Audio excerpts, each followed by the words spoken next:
The stage was set. Bright lights illuminated the news studio, and cameras stood poised to capture every word, every reaction. It was meant to be just another political segment, but what was about to unfold would leave the nation talking for days. Karoline Leavitt, the fiery conservative commentator and former White House aide, sat across from a seasoned journalist known for his sharp, often provocative questions. The debate had been heated from the start, with discussions about policy, the upcoming election, and the ever-present controversy surrounding Donald Trump. "Karoline, you can defend Trump all you want," the journalist scoffed, shuffling his notes. Dramatically. "But let's not ignore the facts. A new report just surfaced, and it's damning. Sources claim Trump is planning something unprecedented if he wins the election. Something that should terrify every American." Karoline's expression didn't flinch. She had dealt with media ambushes before. She leaned forward slightly, her confidence unwavering. "Oh, really? And what exactly is this so-called bombshell report claiming?" The journalist smirked. "Multiple anonymous sources say Trump intends to completely dismantle the Justice Department and replace key officials with loyalists who will do his bidding. This is authoritarian behavior, Karoline. How can you stand by this?" The moment was tense. The studio fell silent, waiting for Karoline's reaction. She took a deep breath before responding. "This is the problem with the media today," she shot back. "You throw out vague accusations, cite anonymous sources, and expect the American people to take it as gospel truth. But let's talk about facts, shall we?" The journalist shifted uncomfortably but kept his smirk. "Go ahead." "Fact 1. Trump, as president, has every right to appoint officials who align with his policies, just like every other president before him. Obama did it. Biden did it. But when Trump does it, suddenly it's a scandal?" The journalist opened his mouth to interject, but Karoline didn't give him the chance. "Fact 2. The Justice Department has been weaponized for political purposes. We've seen blatant double standards, selective prosecutions, and fabricated narratives aimed at taking down Trump and his allies. Americans aren't blind to this. They see what's happening." The journalist chuckled dismissively. "So you're saying Trump is a victim?" Karoline's eyes narrowed. "I'm saying the American people are the victims. We live in a country where justice is supposed to be blind, not dictated by political agendas. But let's be honest, if this report were about Biden cleaning house, you'd call it necessary reform. The hypocrisy is staggering." The journalist's smirk faded. The control room, sensing the intensity, cut to a split screen of both speakers. The audience could see the contrast: Karoline, firm and unshaken, versus the journalist, who suddenly looked as if he had bitten off more than he could chew. "But Karoline," he pressed on, "Trump is facing serious legal challenges. Are you saying none of it is legitimate?" Karoline tilted her head. "You mean the same legal system that drags out investigations against Trump for years while conveniently ignoring Hunter Biden's business dealings? Or the same DOJ that let Hillary Clinton off the hook despite clear evidence of mishandling? Classified information? Let's not kid ourselves. This isn't about justice. It's about stopping Trump at all costs because they fear him." The journalist tried to regain control. "You're dodging the question. If Trump gets reelected and does what this report suggests, wouldn't that be dangerous?" Karoline leaned in. "You know what's dangerous? A media that manipulates narratives. A government that targets political opponents. A system where unelected bureaucrats think they have more power than the president chosen by the people. That's the real threat to democracy." The tension in the room was palpable. The journalist, usually quick with a retort, hesitated. For the first time in the segment, he looked uncertain. Karoline pressed on. "Here's my challenge to you and every so-called journalist pushing these fear-mongering reports. If you care so much about democracy, why not report on real threats? Why not investigate government overreach, censorship, or the silencing of dissent? Or does that not fit your narrative?" Silence. The control room scrambled to cut to a commercial, but not before the audience witnessed the journalist's stunned expression. As the screen faded, Karoline sat back, her point made. Across the nation, millions watched, and for many, her words hit home. It was a moment they wouldn't forget, one that shattered the media's carefully crafted narrative in real time. The moment the show cut to commercial, the control room erupted in chaos. Producers whispered frantically into their earpieces, and staff members exchanged wide-eyed glances. This wasn't how the segment was supposed to go. Karoline Leavitt wasn't supposed to take control. She wasn't supposed to expose the hypocrisy so plainly.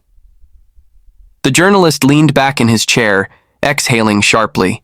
He forced a smile, but it was thin, uneasy. Karoline, on the other hand, remained calm. She reached for her water bottle, took a slow sip, and set it down deliberately. "You're enjoying this, aren't you?" the journalist muttered under his breath, still gripping his notes. Karoline simply raised an eyebrow. "I enjoy telling the truth, and watching people realize they can't argue with it." The producer's voice crackled through the journalist's earpiece. "We're back in 10 seconds. Stick to the topic. Get control of the conversation." The countdown began. 5, 4, 3. The cameras went live again, and the journalist, determined to recover, turned back to Karoline with a forced chuckle. "Well, that was quite the spirited exchange. Let's get back to the core issue." Karoline cut him off. "No, let's not pretend this is about issues. You brought me on this show to paint Trump as a danger to democracy, but the real danger is the media pushing baseless narratives, acting as the mouthpiece for political operatives. The real danger is the people who claim to be fact-checkers, but only seem to fact-check one side."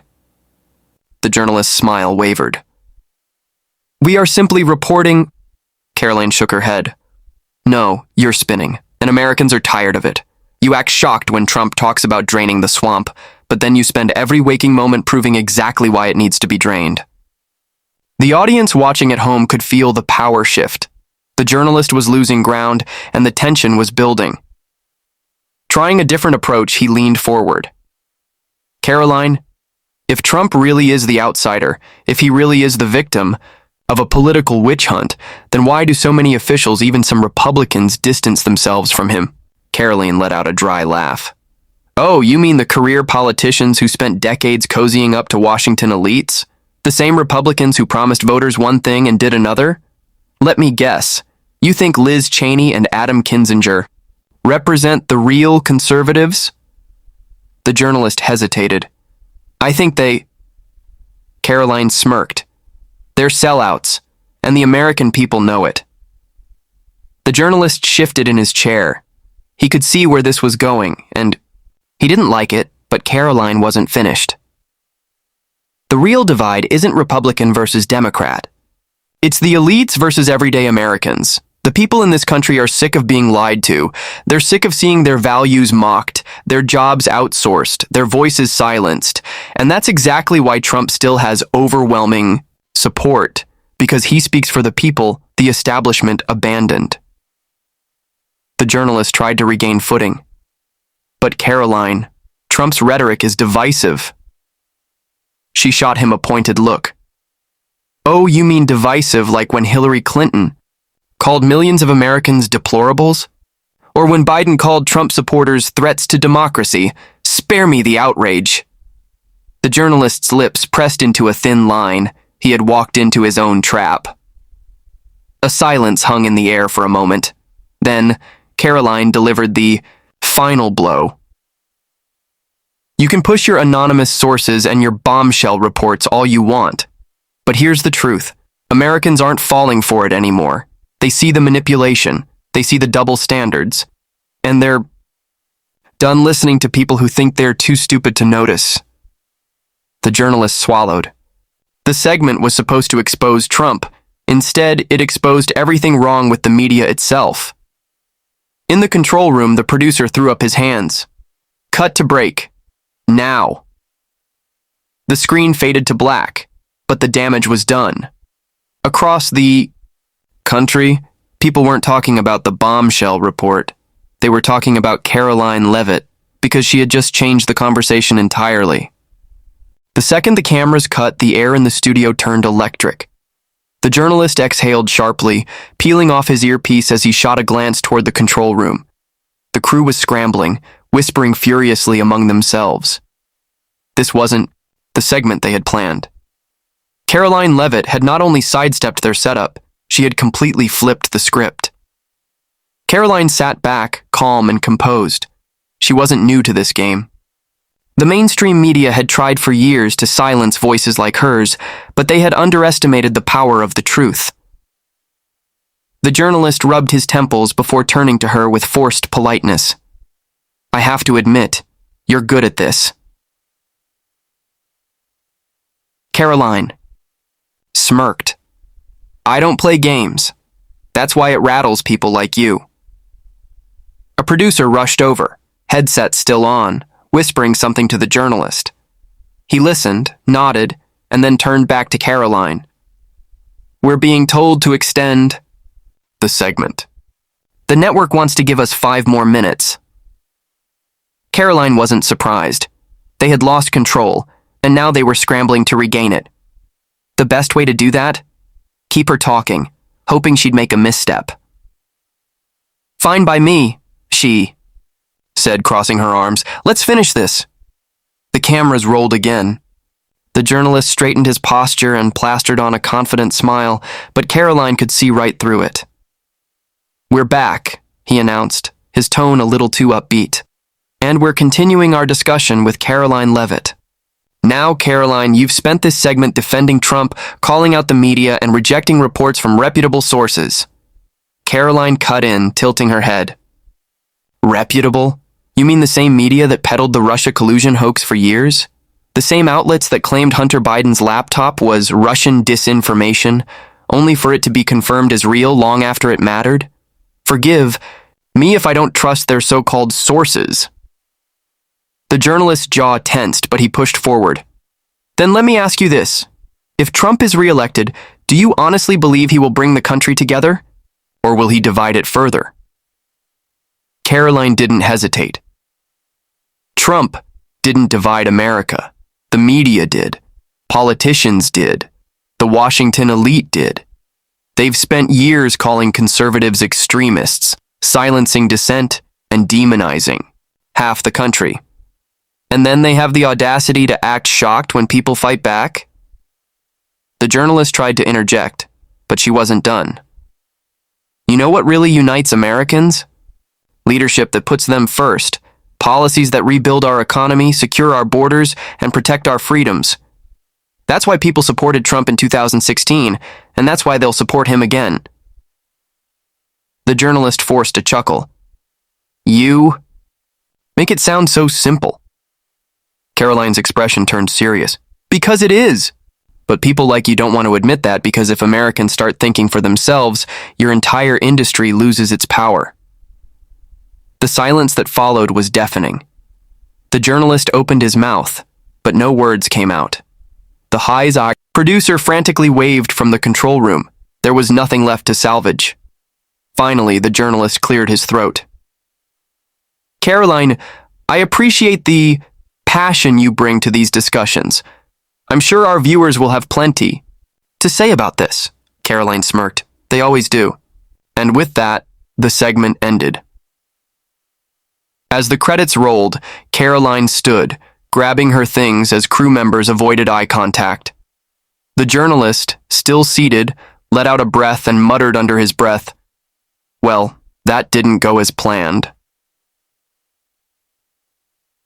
Karoline turned back, flashing him a knowing smile. It never does when the truth gets in the way.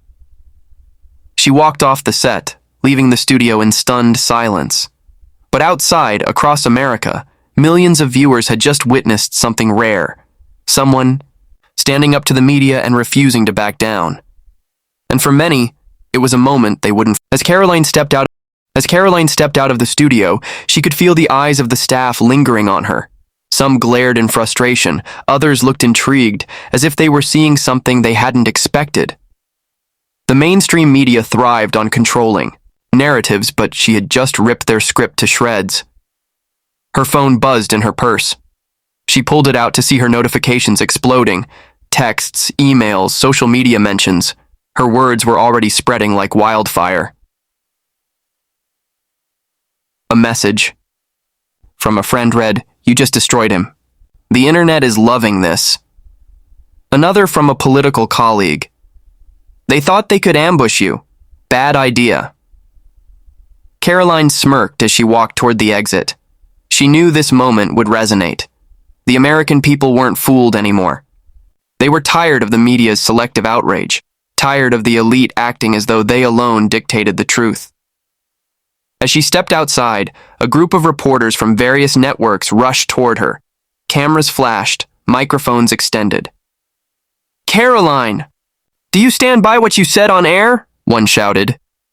She stopped, turning toward them with the same unwavering confidence she had inside the studio. "Of course," she said. "If you're looking for someone to backtrack, you've got the wrong person." Another reporter pushed forward. "Some critics say your comments downplayed the seriousness of Trump's legal challenges. What's your response?" Karoline crossed her arms. "My response is simple. Apply the same scrutiny to every politician, not just the ones you don't like. You want to talk about justice? Fine. Let's talk about how Biden's DOJ goes after parents at school board meetings, but ignores corruption at the highest levels. Let's talk about selective prosecutions, about political double standards. The media conveniently avoids those topics. Why is that?" The reporters hesitated. They had expected Karoline to deflect or soften her stance. Instead, she was doubling down. A journalist from a left-leaning network spoke up. "But don't. You think Trump's rhetoric contributes to division?" Karoline let out a sharp laugh. "You mean the same media that spent years calling his supporters racists, bigots, and threats to democracy? The division didn't start with Trump. It started when the media decided half the country was the enemy." Silence. The reporters exchanged nervous glances, unsure of how to spin this exchange. Karoline took a step forward, looking directly at the cameras. "The American people are tired of the games. They're tired of being lied to, and they're tired of a press that thinks they can dictate reality. That's why they're turning to voices outside the mainstream, because for once they just want the truth." Without waiting for another question, she turned and walked away. Minutes later, the first clips from her interview hit social media. They spread faster than the network's own carefully edited version. Hashtags trended, commentators weighed in, and within hours, Karoline's fiery takedown was the #1 topic on political news feeds. Some outlets tried to frame her words as controversial. Others ignored the segment entirely, hoping it would fade. But it was too late. The people had already heard her, and they weren't about to forget it. Karoline's car pulled up to the curb, her driver already holding the door open. As she slid inside, she took a deep breath, allowing herself a brief moment of reflection. The media would spin this however they wanted, but the truth was already out there, and judging by the reaction online, people were paying attention. Her phone buzzed again. This time, it was a call from a trusted advisor. She answered. "Karoline, you just lit a fire." She smirked. "Good. It needed to be lit." "They're scrambling," the advisor continued. "Producers from the network are already briefing their commentators on how to reframe the segment, but it's not working. The clips are everywhere. People are cheering you on, saying it's the first time in a long time they've seen someone stand up to the media and not back down." Karoline leaned back in her seat, gazing out the window as the city lights blurred past. That's because people are tired of being lectured to by elites who think they're untouchable. They want someone who actually speaks for them. "Her," advisor chuckled. "Well, you certainly did that, but be ready. There's going to be backlash." Karoline wasn't worried. She had been in the political arena long enough to know how the game was played. The media would attempt to discredit her. Some outlets would take her words out of context, twist them into something they weren't. Liberal pundits would call her dangerous, extreme, unhinged, whatever buzzword they thought would scare people away. But none of it mattered, because the truth had already cut through the noise. As her car approached her destination, another call came in, this one from a conservative news network. They wanted her on their primetime show that night. "America is talking about you," the producer said. "We want to hear more." Karoline checked the time. "Perfect. I'll be there," she said. Hours later, live on air. Karoline sat across from the conservative host, this time in a friendlier setting. The host smiled as he greeted her. "Karoline, I have to say, you've broken the internet today." She chuckled. "Well, I guess the truth still gets people's attention." The host nodded. "We've seen politicians dodge tough questions for years. But today, you went into enemy territory, you stood your ground, and you didn't let them twist the narrative. How does it feel to take on the mainstream media and come out on top?" Karoline smiled, but there was a fire behind her eyes. "Honestly, it feels like a victory for the American people, because this isn't about me, it's about them. The media has spent years gaslighting the public, telling them not to trust what they see with their own eyes. But today, millions of people got to see the media for what it really is: biased, manipulative, and desperate to control the truth." The host nodded. "And it's backfiring on them. The response to your segment has been overwhelmingly positive. Regular Americans are thanking you for saying what they've been thinking for years." Karoline took a deep breath. "That's because people are sick of being lied to. They're sick of watching the media attack anyone who challenges their narrative. But guess what? They don't have a monopoly on the truth anymore. People have social media, independent outlets, alternative voices. The days of the media controlling everything, they're over." The host grinned. "Well, Karoline, I think you just made that crystal clear." The fallout. By the next morning, the clip of Karoline's confrontation with the journalist had been viewed tens of millions of times. Conservative influencers amplified it, calling her a fearless fighter. Liberal pundits fumed, calling her dangerous. The network that hosted the original interview was in full damage control. They tried to release an edited version, cutting out some of her strongest points, but it didn't matter. The internet had already preserved the full clip, and the people had already made up their minds. Karoline Leavitt wasn't just another political commentator. She was a force to be reckoned with, and after today, the media would think twice before trying to ambush